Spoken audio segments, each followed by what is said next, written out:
Hello, Clayton again. Tonight I'm going to show you how to do a rice pilaf and use some more of that stock we made before. So, first of all, you're going to need some long grain rice. So, Texmati, Basmati, Jasmine's good. And see, it doesn't have as much starch as the arborio rice did last night, but it still has a little bit because it's a grain. We're going to use some onion. We're going to use the rest of that onion that we used last night for the risotto. So that'll be in that. I'm going to throw in some carrots and a little bit of chopped asparagus. Just because, well, my fiance likes asparagus and she's pregnant, so I aim to please. Also, for seasoning, I'm going to throw in something special tonight. I'm going to use some saffron. So, also you'll need about 1 ounce of butter.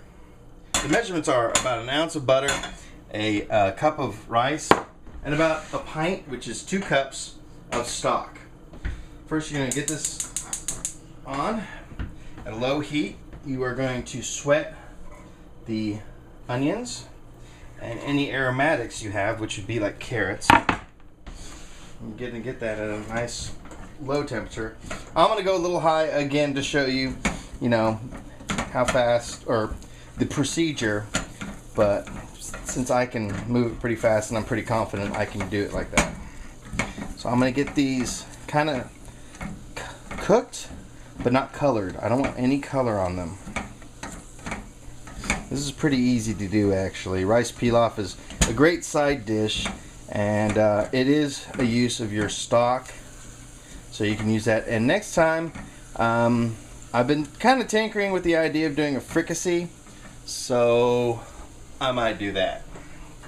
And then after that, like I said before, I will be doing the butternut squash soup. Also, at the beginning of November, I'm going to show people, all of you watching, how to take a whole turkey and instead of cooking it for 4 hours, cook it at 1 hour. And I'm going to show you 2 different ways to do that. I'm going to show you how to do a roulade, and then I'm just going to show you how to just cook it. And I'm going to add a little bit of seasoning to that, which, you can add seasoning or not add seasoning. But I'm going to show you how to cook it a lot quicker than, getting up early in the morning, popping it in the oven, and just waiting all day. That way your oven's kind of free for all the other side dishes you're going to do. As you can see, we got the aromatics cooking nicely. Not getting any color, just kind of sweating them a little bit.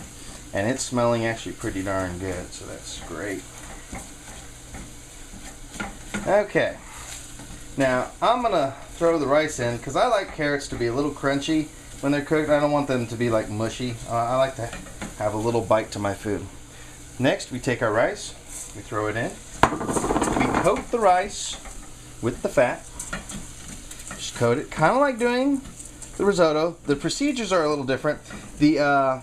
What we put into it is about the same, but the procedures are pretty much the same. Or the amount of the ingredients, sorry, are the same, but the amounts are different and the procedures are different for a rice pilaf and a risotto. But it is a nice little way to use your stock. I hear a little too much popping going on. I don't want it to get any color on the rice either. Okay.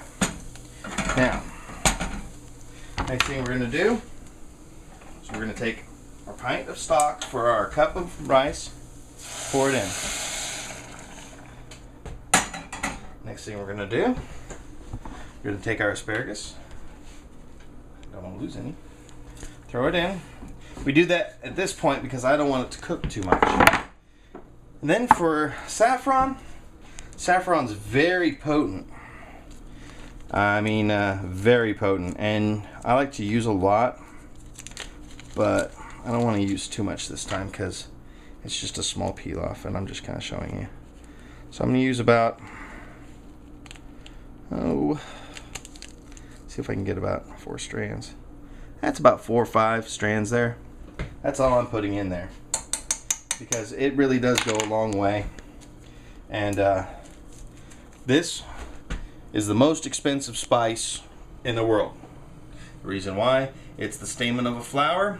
You got to pick it by hand. You only get 3 per flower. So it takes a lot of flowers to make it. That's why it's the most expensive. I believe I got this bottle for about, it was about an ounce, 0.01 ounces of it. I think I got this for about 20 bucks. So that'll tell you how much it costs. It's, if you buy a whole ounce, you're paying a bunch. Anyway, back to our rice pilaf. Okay, it's almost up to a simmer. I'm just gonna stir it a little bit. Just stir it. Leave it at a simmer. Well, let's see. I might as well season it right now before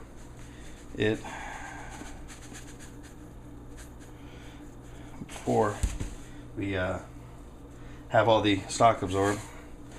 I'm just, you know, whatever I think is going to go good is probably what's going to go good. Okay, stir it a little bit. Put the top on. Put it on low, on a simmer. That's it. Leave it there for 20 minutes. At the end of 20 minutes, you taste it, see if it's ready. If not, you can maybe add a little bit more stock and then cook it a little bit longer. But for the most part, a 1-to-2 ratio for rice to stock is about how much you need. And besides doing it on the stove, you can also put foil over the top of it and put it in the oven and do it that way.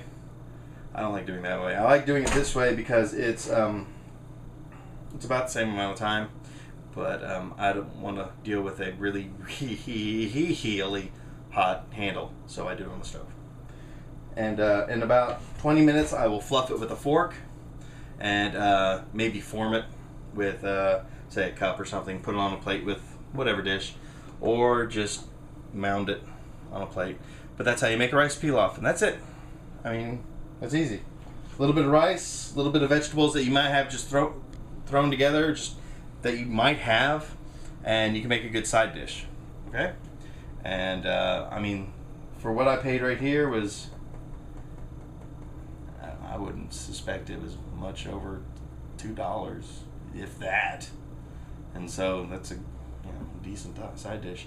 You don't want your side dish to cost too much. So that's about it. This is Clayton. I'll see you next time.